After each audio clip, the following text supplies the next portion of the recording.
This is my, what did I say, 34 week update.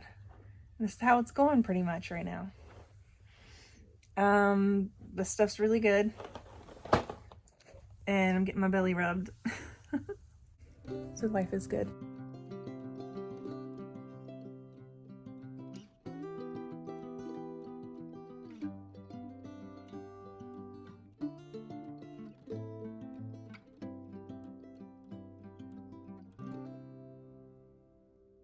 Hey everybody, what's up? It's Katie here. This is my channel, Rouse Rising, and I am coming to you today with my 34-week pregnancy update.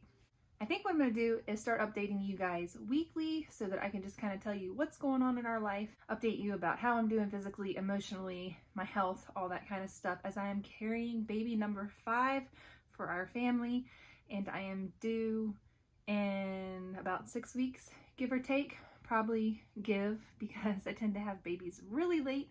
If you've seen all my other pregnancy vlog updates, then you probably know that I do go over. I've been over 42 weeks 3 times, and yes, my dates are correct. We do use charting and natural family planning methods. I'm very aware of what my body's doing when my body's doing it, and I've always known with around the 3 to 4 week mark that I am pregnant. So I do know that my dates are correct, and I just tend to cook babies for a really long time. It's not the most fun to stay pregnant forever, but it's doable, and it teaches patience and just all the things that you need for motherhood. First thing I want to talk about is what am I doing right now to prepare for baby number 5. And so far I have been cooking a little bit extra here and there and trying to put different meals away into the freezer. Unfortunately, or fortunately, right now we don't have so much freezer room for meals. I was gonna do like a huge freezer meal cook-off in my 3rd trimester so that I could share with you guys everything that I'm going to cook, everything that I'm gonna prepare ahead of time for my 4th trimester, which is the time period that happens once baby is here.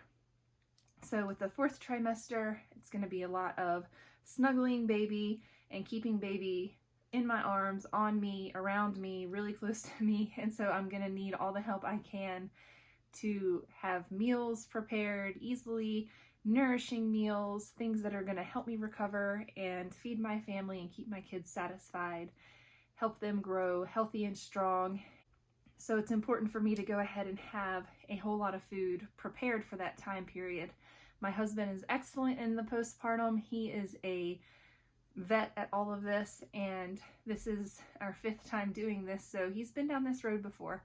We typically don't have a large support network of people that come and visit postpartum and help us out. We don't have anybody help really.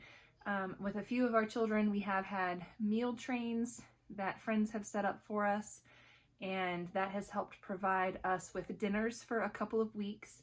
COVID has really put a damper on my social network and the people that I used to have around me. We just have kind of lost touch. We are over 2,000 miles away from our immediate families, so we don't have anybody that comes and helps us. I don't have a mother that comes and helps me. My mom passed away 17 years ago, so that is something that I've never had in my postpartum time. Well, I think it's really important for generations of women to come together around a woman when she has her baby and to support the mother and be there for her so that she can rest and nurse her baby and focus on healing in the first couple months postpartum. It's really unfortunate that we don't have that in this modern day, especially a lot of women don't have tribes around them of people, multi-generational groups of women around supporting them. A lot of us are doing this on our own, and I can say that for us, for Aaron and I, we've been doing this on our own for the last 8 years with little to no support network. I do have friends, but I would never ask my friends to do anything for me for the most part. Having a babysitter, that kind of thing. We have had a babysitter twice this year. Once for my 20-week ultrasound. We had somebody watch the kids not this year, but in the last 365 days, we had somebody watch the kids so that Erin could go with me to the ultrasound. We did take our youngest with us, our 2-year-old, because we didn't think that she would handle being at a babysitter's very well, and 4 kids is a lot to drop off to somebody's house when one of them is a toddler. And then the second time we had a friend come to our house for our 10-year anniversary, and Erin and I were able to go out a couple weeks ago and have a nice dinner together. So that was really nice, but we don't have that many people that we're really close to. Even though we have lived here 5 years, it's been a little bit more of a challenge for me to form a lot of really strong bonds with other people in this community. A lot of times when I have a new baby, I'm not able to travel very easily or drive even to town, the 20-minute drive to town. So oftentimes when I have an infant, I am homebound. All of my babies have car screamed, so a lot of times I have to do that stuff when Erin is able to stay home and stay with the baby. But the baby can only tolerate so many hours away from me before it wants its mommy back. So it's like 25-minute drive to town, 25-minute drive back. And then any amount of time in a store is going to take about an hour, especially when you're shopping for a family of 7. So, yeah, I'm not going to be getting out much, and making friends and having a community is a little bit challenging, especially for military families when we move so frequently to different towns. Thankfully, we've been in this town for 5 years, and we are going to be here probably for 5 more years before Erin retires. When our last baby was born, I had kind of established like a support network of friends through our local library. And also my last midwife, she had a couple of programs set up at her birth center. We would do like prenatal yoga, and I was able to meet moms that way, different things like that. And now those kinds of things aren't really offered around here at this time, which is unfortunate.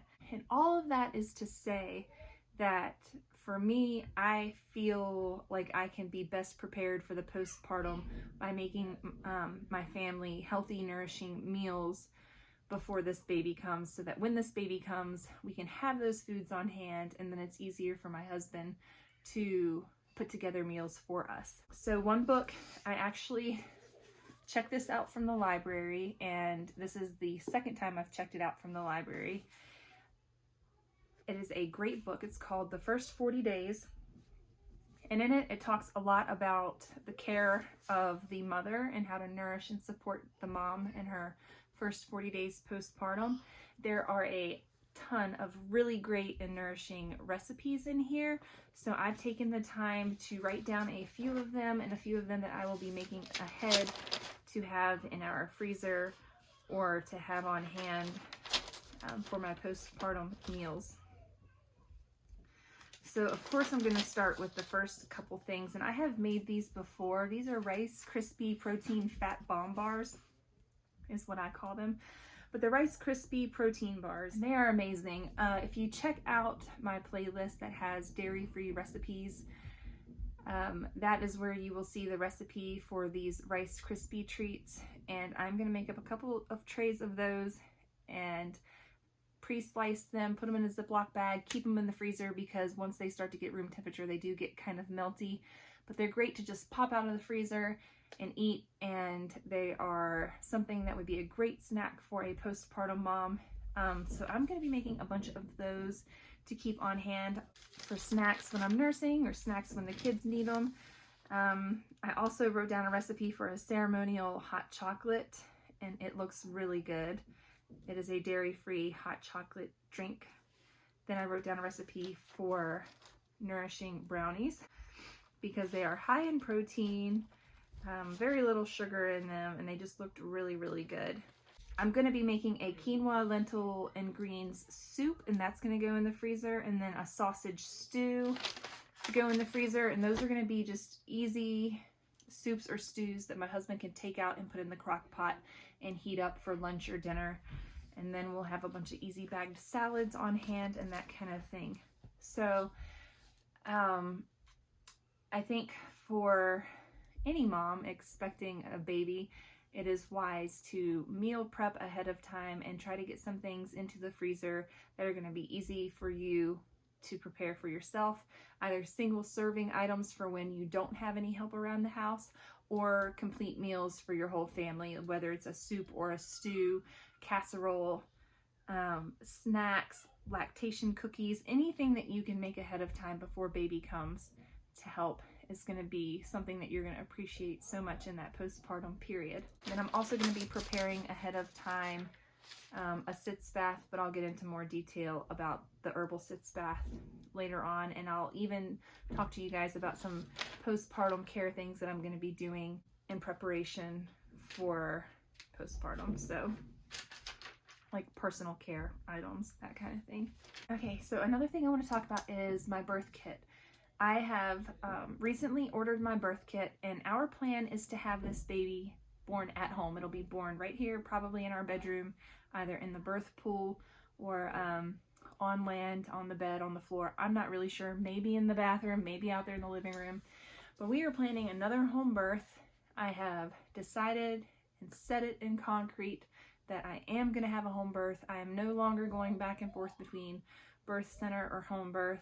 So Aaron and I talked about it at length. I hummed and hawed over it, and he said, you know, it is worth it to have this baby at home. It's worth it to pay the out-of-pocket costs to have a midwife attend this birth, because we had considered maybe going unassisted. We had considered going to the birth center, and most of that was just for me personally to not have to pay out of pocket for something that insurance would cover, or just to go unassisted.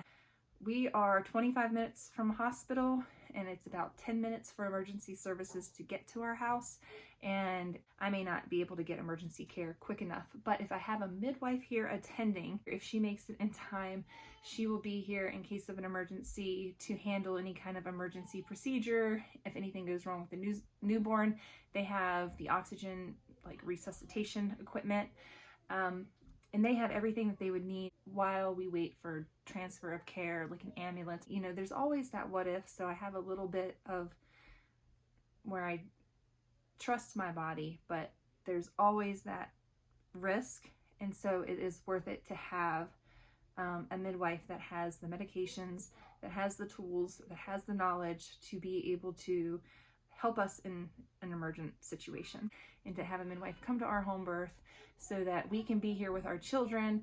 We're still going to be calling our friends when I go into labor to come over and kind of either hang out on, if it's the middle of the night, hang out on the couch and tend to the kids if the kids wake up in the night. Also, I'm probably going to call a birth photographer. So we've got 3 to 4 people that we will be notifying for the birth. And let's just kind of have extra hands on deck, because we do have 4 kids under age 8.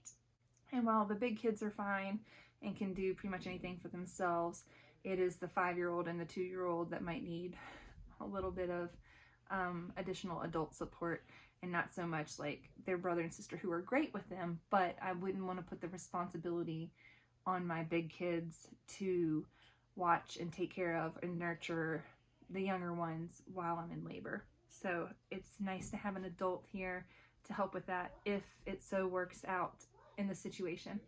I did order my birth kit from Precious Arrow, waiting on that to come, and when that arrives, I will go over everything that I have prepared for a home birth. And I'll go over all the tinctures, I'll go over the sitz bath, herbs, all the different things that I'm going to be using in the postpartum, things that I may have on hand or may use during labor.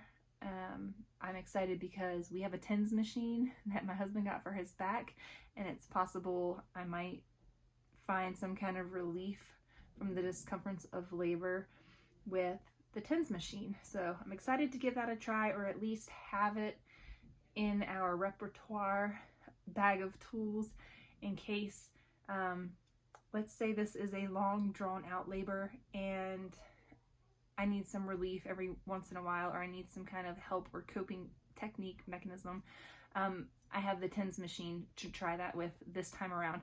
I've never used one in the past. I've also had all unmedicated births. I did use gas and air with one baby, with our very first baby. That was a very long labor. It was 27 hours with a malpositioned baby that was posterior. So I did use gas and air at that home birth in England. The midwife brought the gas and air to my house. So I was sitting there huffing on gas and air with like this weird mask, weird puffer thing during his birth or during his labor. But I did not use the gas and air for transition to onward giving birth. Just used it in the middle of labor at some point to help with some positioning that we were doing that was really uncomfortable through contractions. So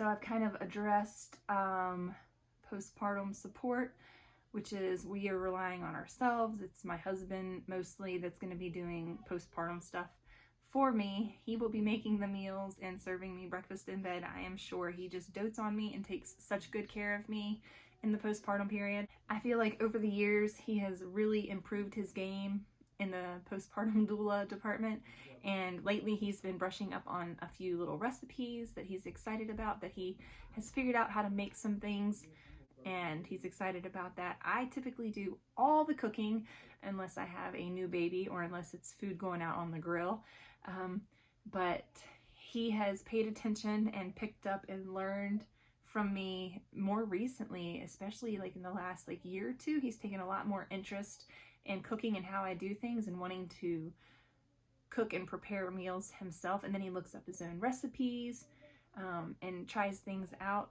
and I think that's really cool, and I'm super excited for him because I think I've just been a kitchen hog all these years, and I've just hogged the kitchen to myself, and I've made all the food, but he's really stepped out in the last couple years, and he's always been able to prepare the kids' meals and things like that, but I guess he's branching out into these other recipes and learning how to cook different things. So that's really cool and exciting. I'm also going to be making some sauerkraut coming up really soon. I have all the cabbage. I just need to pull the trigger and make it. It only takes me about an hour or less to shred up all the cabbage and pack it into mason jars and make the sauerkraut. I do have a recipe on my channel, so check out the fermented foods playlist and you can learn how to make sauerkraut and all different kinds of other fermented fruits and vegetables like cranberries, honey fermented garlic, different things like that. So check that out, see if there's anything that tickles your fancy there. Oh, 34 weeks. I don't know if I said 43 weeks at the beginning of this video or 34, but I am 34 weeks and I am going to tell you guys, nesting has kicked in full force. It's been insane. I'm literally going around the house, room to room, closet to closet, and decluttering and organizing, cleaning, vacuuming along the walls, every crack and crevice and nook and cranny, and cleaning the bathrooms really good, and making sure our laundry's done, and making sure all the clothes are put away. And I'm at that point now where it's like, okay, I have to stay on top of everything because I could go into labor at any point. I had that bout of, I had those couple of nights where I was having consistent surges every 3 minutes, and that was really scary. I thought, wow, I could potentially go into labor at any point. Not that I ever have, but the potential is always there that this could be a wild card pregnancy and that I could go into labor early. I could have a baby at 36 weeks, 37, 38. Unheard of for me, but that kind of thing is possible. It's very possible because it's never happened before. And so I imagine this could be the time that it happens. So yes, nesting has been going on full force, and it's something that it's like, I need to do this, I need to do this, I need to do this. And it's like this nagging need to do. So that means I haven't rested very much. I spend almost all of my time either working on my YouTube stuff or homeschooling the kids, making meals from scratch, or decluttering areas of the house and cleaning areas of the house, obsessively. So isn't a bad thing, but there's a lot of things on my to-do list. So I'm going to spend the next possibly 6 to 9 weeks getting as much as I can get done around the house. If you guys want to see a nest with me video, comment down below that is something you want to see if you're interested. Every time I start cleaning a closet or a corner, I'm usually still in my pajamas. I'm usually a hot mess express, and I'll start doing something and I'm like, oh, I should put up the camera, I should vlog about this, and then I don't do it, and then yeah, so that's what's been happening. I have cleaned out my medicine cabinet. I have cleaned out numerous like dish cabinets in the kitchen. I have cleaned out food cabinets and pantry cabinets, and I keep doing things. I've cleaned out my daughter's closet. I've taken away all the clothes that don't fit her, stored away some seasonal stuff from summer that was still in there that will also fit her next year. I've gone through my boys' clothes.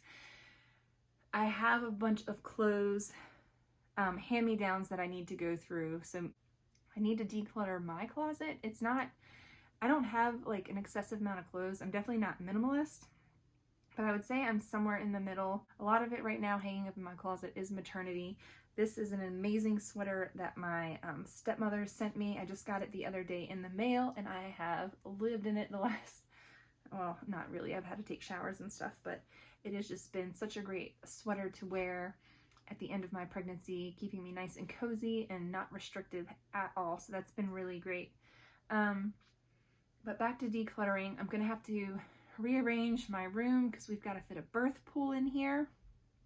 And right now I have chairs and an end table and the printer and the hope chest and all of this stuff where the birth pool is gonna have to go. So really soon we're gonna have to get this bedroom in order, and so I will take you guys along when I do that.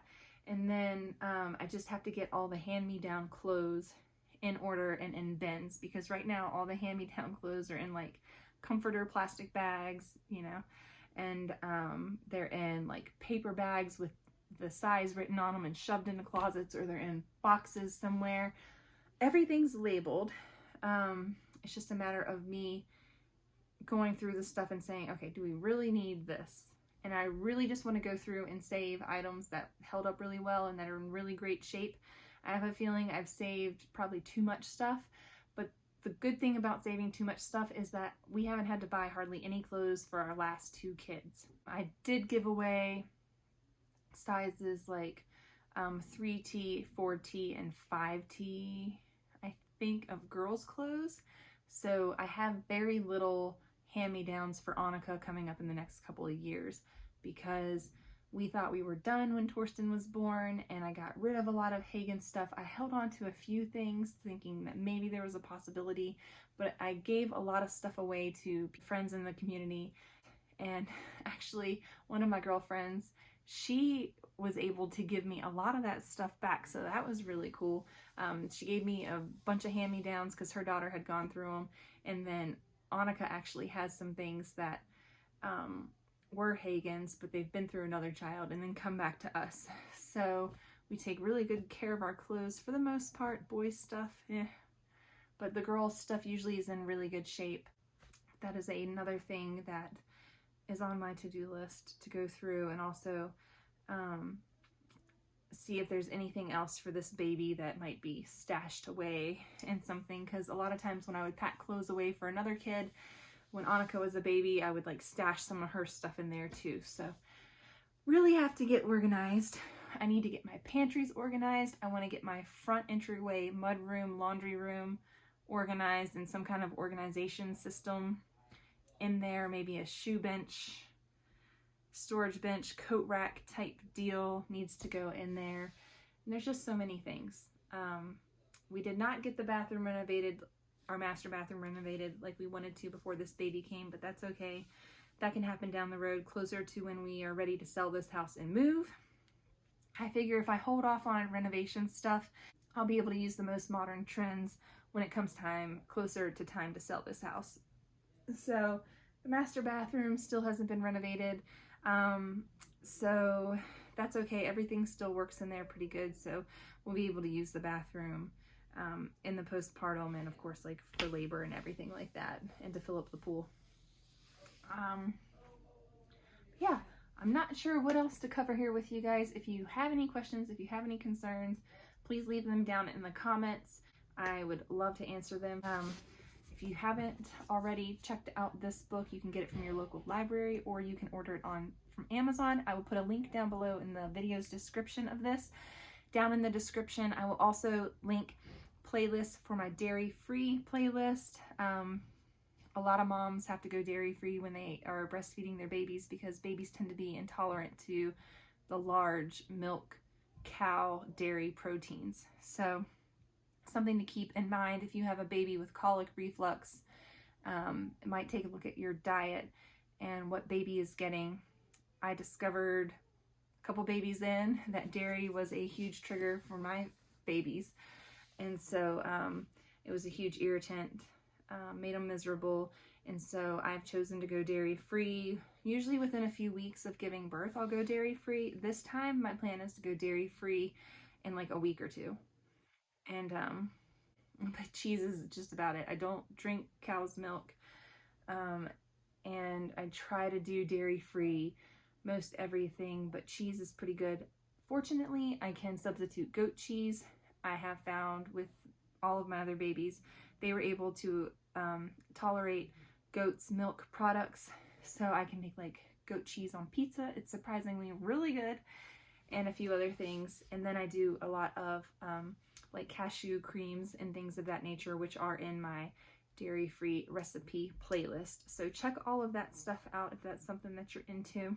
This 34-week update is basically just to kind of say where I'm at support network wise, what I'm trying to do to prepare for the postpartum first 40 days, and the nesting that's going on. A couple things I can say about my physical well-being during this time is my thyroid was borderline hyper last week when I had it tested at the midwife's office. So I have had to adjust my medication this week. I am taking a lower dose of thyroid medication, a lower dose because the last dose I was on was making me borderline hyper, and I was feeling really jittery, really nervous, really anxious all the time, and I tend to get like that when I'm hyper. I kind of like brushed it off as like normal pregnancy feelings, but turns out it was because I was borderline hyper and I was already starting to experience the symptoms of hyperthyroid. So lowered my dose, feeling much better now. I'm not waking up feeling super jittery and like agitated and just fluttery. I don't really know how else to describe it, but I would wake up feeling like really nervous, really fluttery, jittery, restless at night. I wasn't able to sleep good. I wasn't sleeping solid. I will say since lowering my dose, I'm sleeping much better, and that jittery, nervous feeling has faded. So that's really great. I'm having a lot of trouble with like sitting to standing, and the pain in my hips and my pubic symphysis and my lower back. And then once I'm transitioned, everything kind of balances out and I can walk normal. But the transition from sitting to standing is the most difficult. If I sit down on the floor, I sometimes need help getting up because everything hurts so bad that the weight of my body trying to stand up off the floor is like excruciatingly painful. So it just comes along with everything loosening up at the end of pregnancy. As far as I can tell, baby is head down. So that is really amazing. Right now, baby's head down. I think a couple days ago, baby went transverse for a couple of days, but last week at my midwife's appointment, it was head down. Then it kind of like popped up. Its head was over here, and then it went back head down. And today, as far as I can tell, baby is still head down. This is amazing. This is great for me. Typically, my babies aren't head down this much. At this point, they are often transverse or breech, and that's what they prefer. They'll go head down for like a day and then they'll pop back out because they're not comfortable. But this time, baby seems to be happy head down. Unless I take a long ride to town or like going on a walk the other day, I think that bumped baby up out of my pelvis and then it kind of rotated around into the transverse lie position. So I just have to maintain symmetry, keep baby happy. Hopefully baby stays head down and we don't have any issues with that. If baby does end up coming and I'm in labor and baby is breech, as long as baby doesn't have a shoulder presentation with like a transverse lie, if baby is breech, I feel comfortable and confident to have a hands-off vaginal breech birth. But that's not my ideal situation. It's just I will do that if it comes to it. I've been educating myself over the last 8 years about breech birth because every one of my pregnancies, my baby has been breech till the very end, and I even had a breech birth specialist midwife in the UK, and she travels around and teaches other obstetricians and midwives about breech birth, about natural vaginal breech births. So I learned a lot from her too, but it still makes me a tad nervous. Just try to wipe away all the fear in this 34th week of pregnancy. I'm trying to focus on being big and open and that my body can birth this baby. And I just want to focus on being big and open over the next couple weeks and getting rid of the fear of pushing this out of my body. So it's kind of where I'm at. Once again, thank you guys so much for joining me today. Please, if you haven't already, hit the subscribe button, give this video a like, a thumbs up, leave a comment below, and until next time, you guys, bye.